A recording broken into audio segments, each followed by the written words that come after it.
the other version. Oh, my apologies, pigs. I'm going to go away now. So which one works better?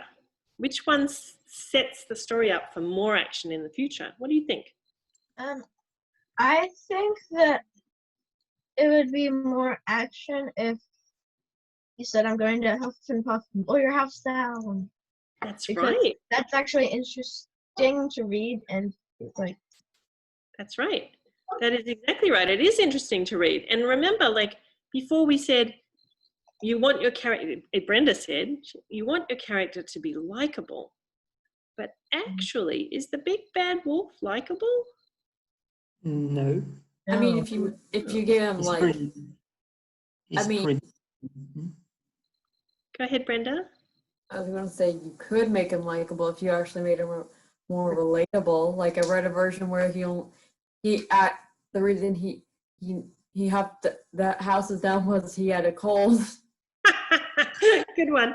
Yes, but in the meantime, this story has been around for, I don't know, hundreds of years. People still keep on reading it and still keep on thinking it's kind of an interesting story. And that's partially because I wouldn't say that the big bad wolf is likable, but he's memorable. You remember him. And that's kind of an interesting thing, right? Yeah. So here we go. Some of your stories so far. Does anyone have looking at this story, does this remind anybody of a story that we already have heard in the class? James, maybe. I found this, James, and I was like, that's James's story. Oh my. Okay, so my piano is possessed. There's an evil spirit in my piano. It's probably Garfield, because I've also read Garfield comments. Right, it does look like Garfield. So what could the piano say that would tell us something about the boy and Kevin? See? What could the piano be pushing or saying that we don't currently know about Kevin and that maybe Kevin wouldn't want us to know?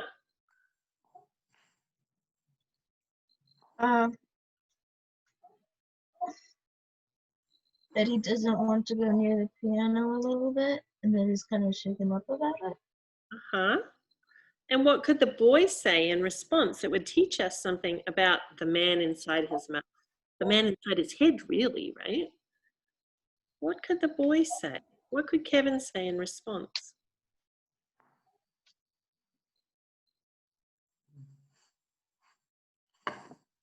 When the piano doesn't talk to him and he's left alone and he wants to connect but he can't, what does he say? What does that person inside say? That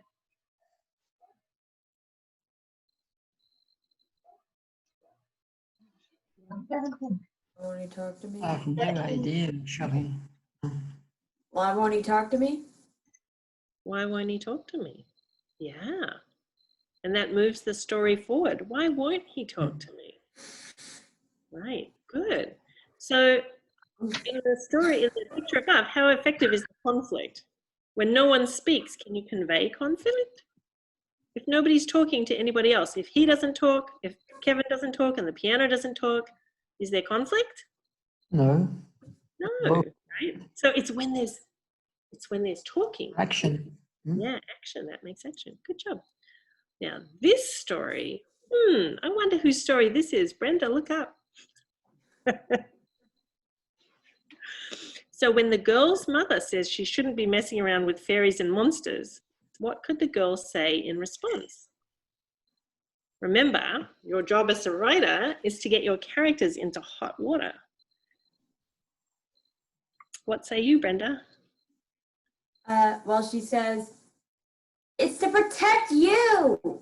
It's to protect all of us. There you go. Now, what I hear there is energy. I hear a lot of energy in your voice.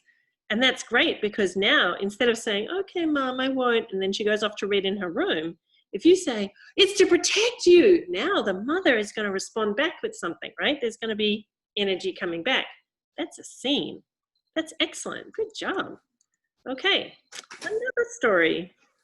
I guessed correctly which 3 kids would be here this week. Okay, so Rafal, here's yours. When the dog tries to sell itself to the man by offering a wish, what might be the outcome if the man says, okay, and then wishes that the dog disappears? What's going to happen then?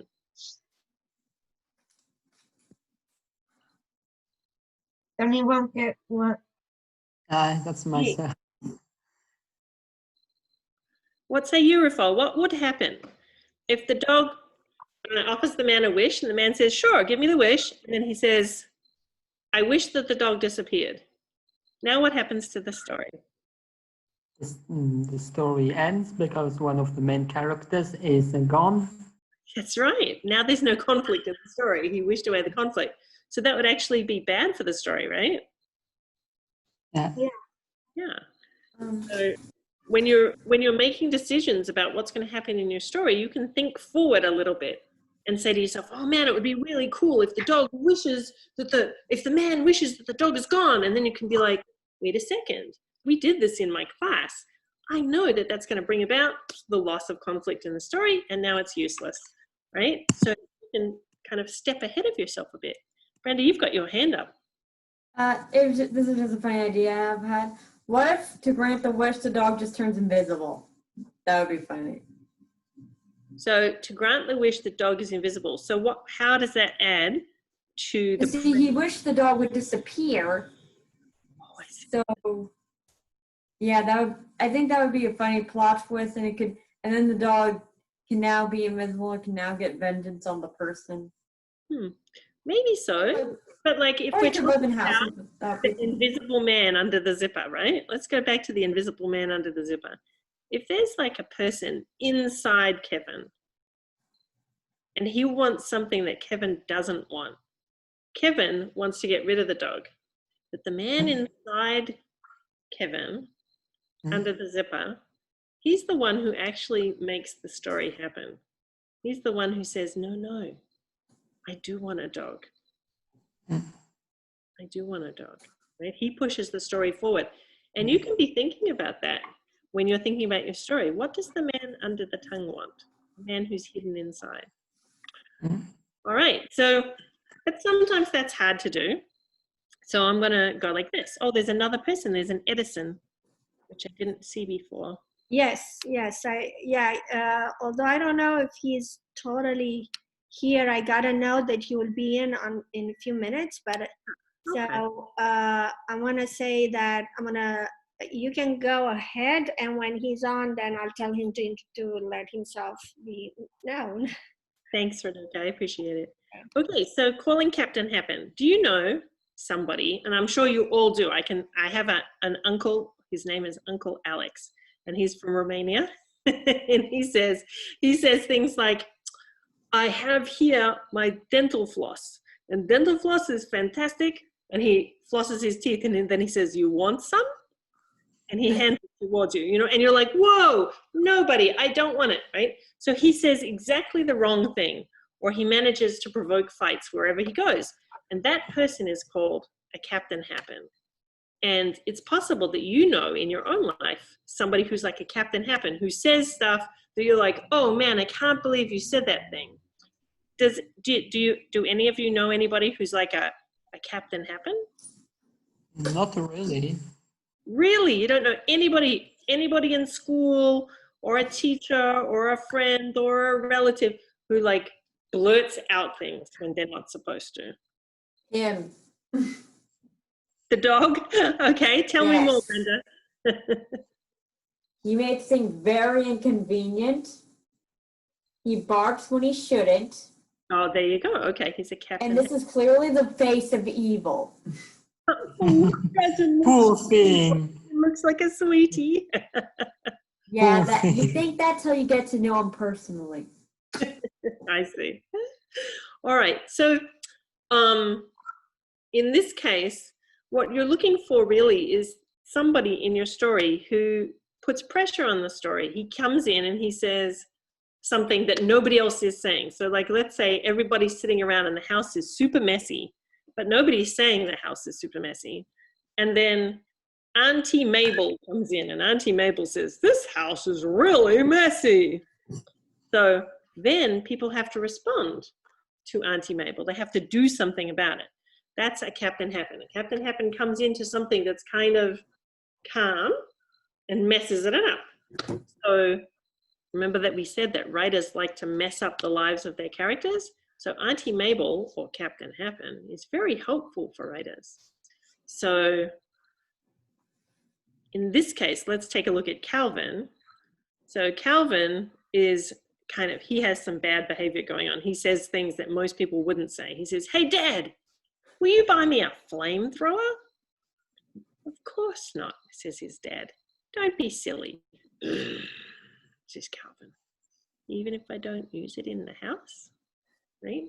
So he's memorable, this Calvin, even though he's a grumpy, he's a curmudgeon, he says all kinds of funny things, but he's very, very memorable because of it.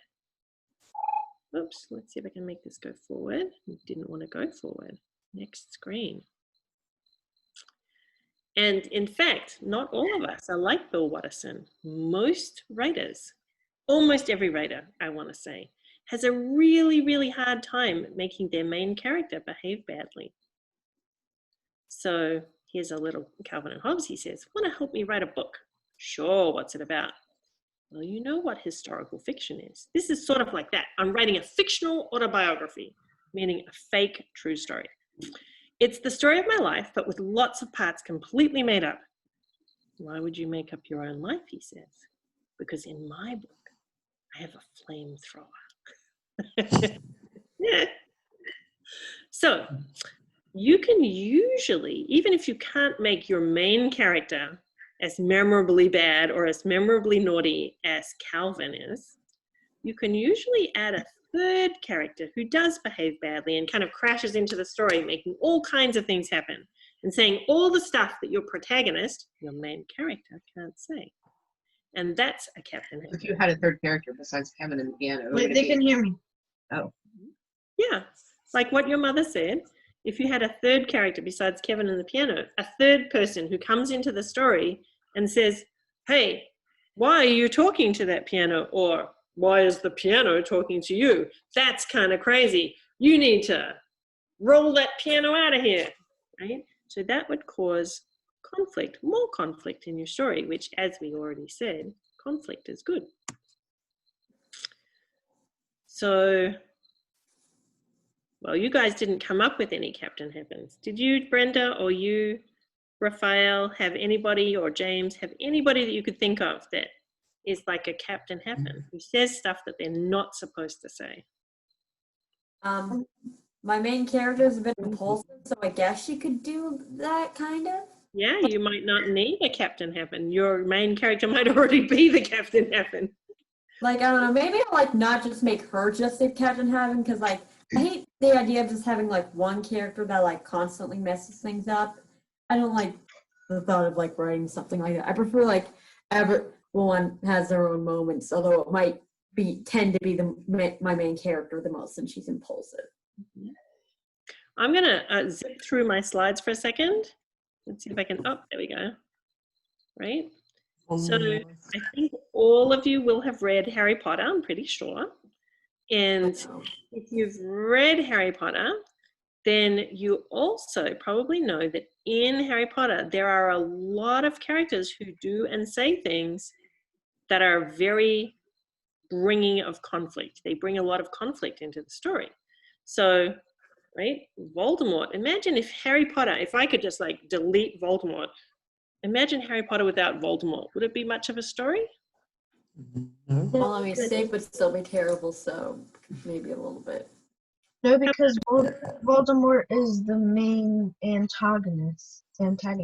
Excellent. He is the main antagonist. And so he brings a lot of conflict to the story. He's really important to the story. Without Voldemort, Harry Potter would be kind of boring, I think. We'd still go to Hogwarts. What's that? We'd still go to Hogwarts. He would still go to Hogwarts, but it would be not as exciting. I think. Not as exciting of a story. And everybody loves to hate on Draco Malfoy, right? He's an important part of the story. He brings conflict to the story and to Harry Potter himself just by being kind of unpleasant and saying things that nobody else would say. Yeah, So these people are actually always bullies Harry. Right, right. And if he wasn't there, we wouldn't side with Harry Potter as much as we do. Because we're like, oh, he's getting browbeaten by this guy. He's really mean. And Voldemort's after him. Oh, save Harry Potter, right? And this is true of Bellatrix Lestrange, and even Snape, who in the end is kind of a good guy, but like in the beginning, he certainly seems like a bad guy. These are people who say and do things that puts pressure on the story, right? So we didn't come up with any examples of Captain Happens really in your own lives. It's possible that you could still invent a Captain Happen, somebody who says or does things that kind of push into the story. So here we have, this is Snoopy. Snoopy might be too old for you guys, I don't know. But Snoopy and his little friend, and his little friend is telling him something, and then Snoopy sticks out his tongue and he says, blah. Even if he is a friend, he has no right to criticize my lifestyle, right? And what it's showing is that if you have somebody really pushing on your character, even the nicest character, and honestly, Snoopy is really a nice character, even the nicest character will react to that. Right?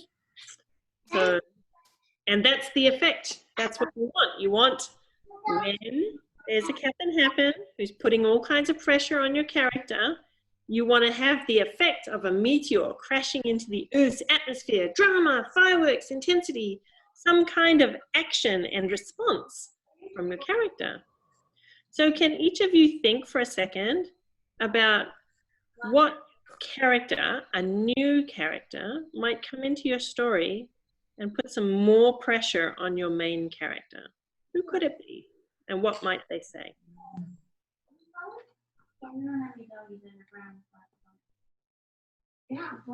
Harry?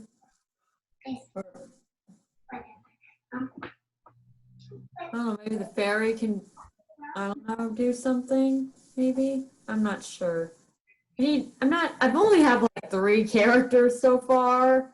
I need to work on writing the characters, because like I have ideas, I just need to work on them. Mm-hmm. Maybe I can make like a school bully for her to deal with. Mm-hmm. The school bully, what would the school bully be saying to your character? You suck. You aren't as good as your mother. Okay. You are an idiot, an impulsive idiot. Mm-hmm. You need to get your act together. Maybe she could make it like harder for her to like get. Sometimes she's like trying to get out of the school so she can fight the monster, and the bully makes it harder for her. Excellent. Brenda, you came up with all the things that would actually put so much pressure on your character. You did a great job. And Yeah, as a writer, you get to write your character's response to those accusations. You get to say, no, my impulsivity is a plus. You know, the character is going to go out and do something amazing with that impulsivity. My character is going to do all kinds of amazing things with the skills that she has. So well done on coming up with the things that the main character might put pressure on with, right? The Captain Happen. And well done on continuing to think about that. That was really good. Good one. Thank you. How about you, Rafael? Do you have some thoughts on that? Not really. Not really? No. You've got your Kevin is out there talking with the dog. No. The dog's No, trying Kevin to is him, it's right? Kevin is the dog and it's Paul the child. Sorry. So Paul is out there with that's right. Kevin is with the dog. So Paul is out there with the dog, and Kevin is the dog, and the dog is trying to convince him, please take me and my siblings home with you. And Paul is saying, no, I don't want to, right?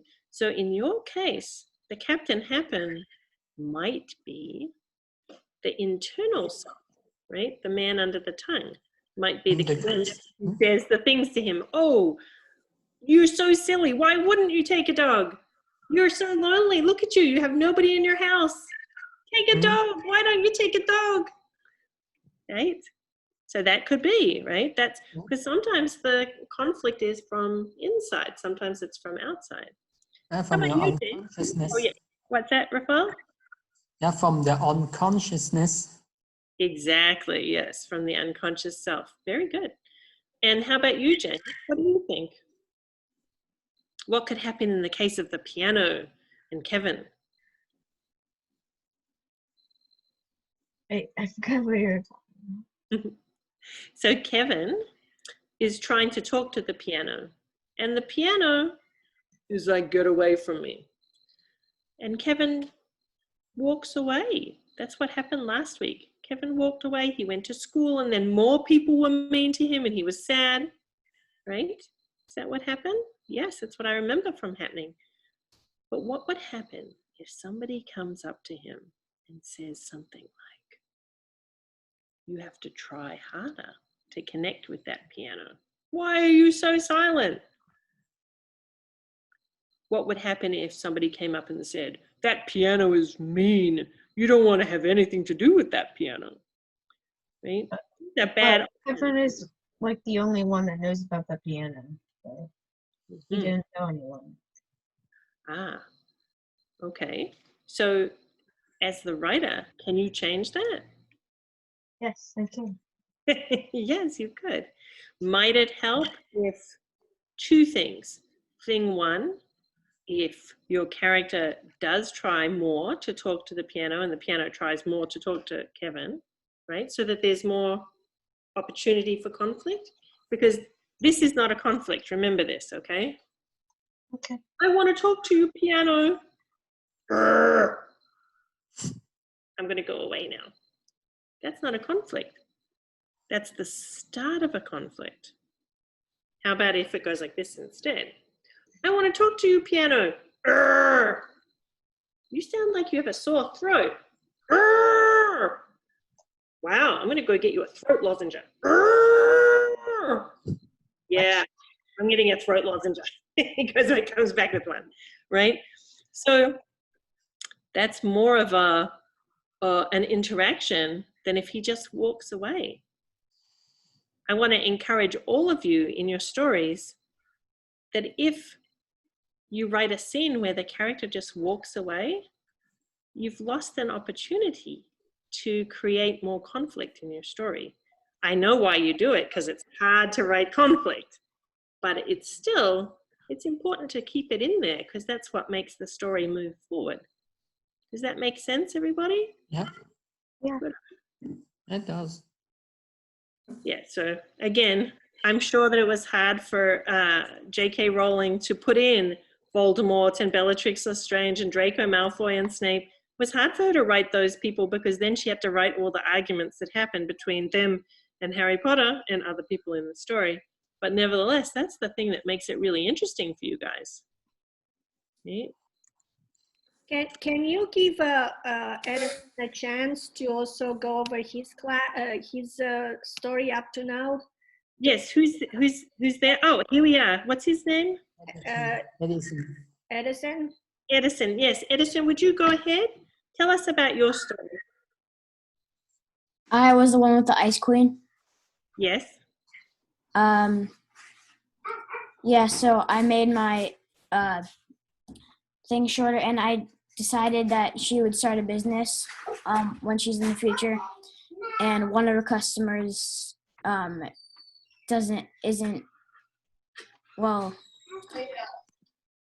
she takes one of like the maces and decides that it's like rusty and everything, and she starts like commenting on the store, saying that it's terrible and that she should just go back into the past where she was.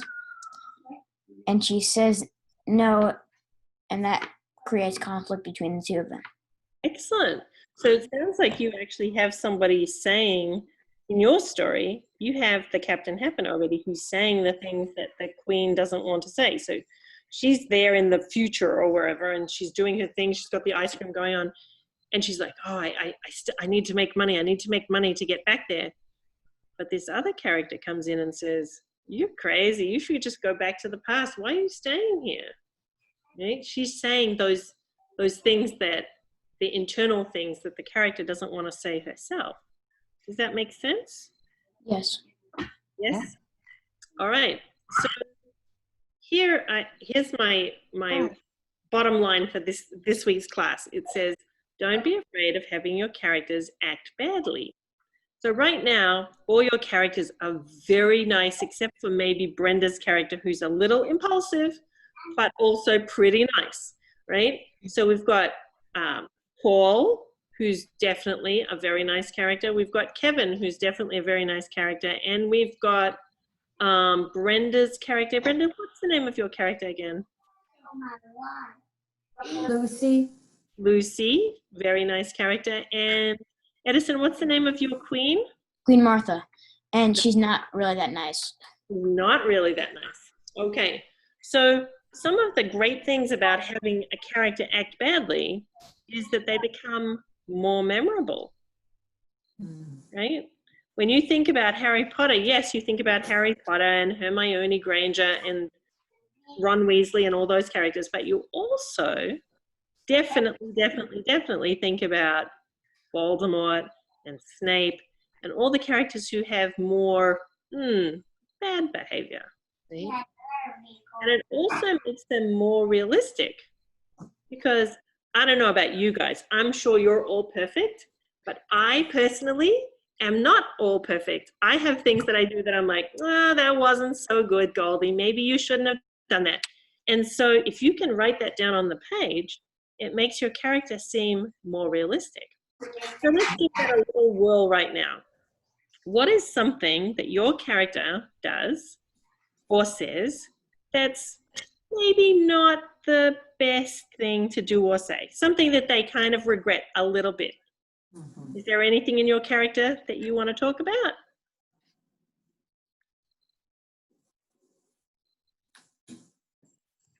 How could you mess up your character just a little bit, make them more realistic?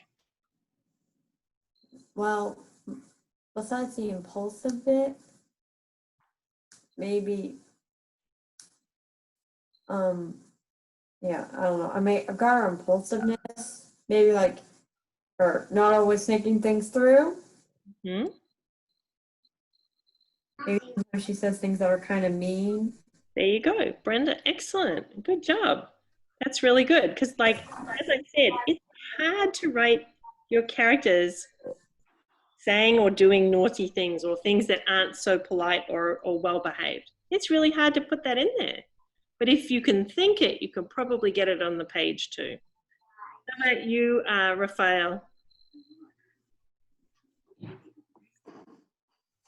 I don't really know either for that one.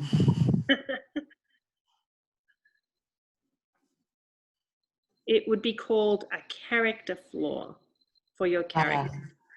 Yeah. What I don't know what could be flaw. I should I'm going to come up with something maybe for next week, because now I don't have something for my character. Think about, when you're thinking about the character flaw, think about how it ties together with your story. So in the case of your character, he's lonely, but he doesn't really want to admit that he's lonely. So that when the dogs come and say, take me, he's like, no, thank you.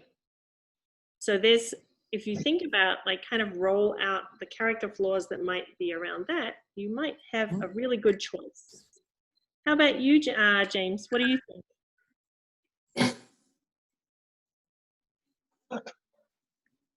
Well, I would like that. For my character realistic, by adding, like, he's not always nice. He's not always what? Nice. He's not always nice. So does he have some thoughts about how mean those guys are at school? He might not say them, but he might think them. Oh man, I wish you were wearing plastic pants and feathers in your ears. I wish that you were, right? He might have some really upset, angry thoughts about those guys who are mean in school. But if you put that down on the page, all of a sudden your character will seem much more real. They'll seem like a guy who's just like you or me. I mean, I don't know about you. I'll talk about me. I definitely would be upset if somebody was being mean to me in school. How about you, Edison? What do you say? What? In what way could you make your queen more realistic? How could you make her have some kind of complicated character flaws? Well, she could have like a, I don't know. I'm trying to think. Well, just like I said to Rafal, it might be helpful if you think about what your queen wants. What she wants is she wants to get money and go back to the past, right? To save her Like really rich. Yes, to be really rich. So that sounds like it might be a character flaw, right? She might be very, very, do you know the word avaricious? Yeah. Yeah, so she might be very, very avaricious. She might even be inclined to do something just a teeny tiny little bit naughty that she shouldn't do in order to get money. So maybe she puts her finger on the scale when she weighs out the ice cream or something like that. You don't know. I'll give you a week to think about like what it is that she might do that doesn't make her quite so perfect. Is that all right? Yep. Okay, I'm going to go to the next slide, which is the last slide, I think. Let's see. Next. Okay, so this is your homework. And given what we talked about this week and last week, I want you to choose a story that you think will lead to interesting developments and write a little conversation, less than a page, for that story. So here's your two options. Option A, a little girl finds a hamster and gives it food to eat and keeps it in her bedroom.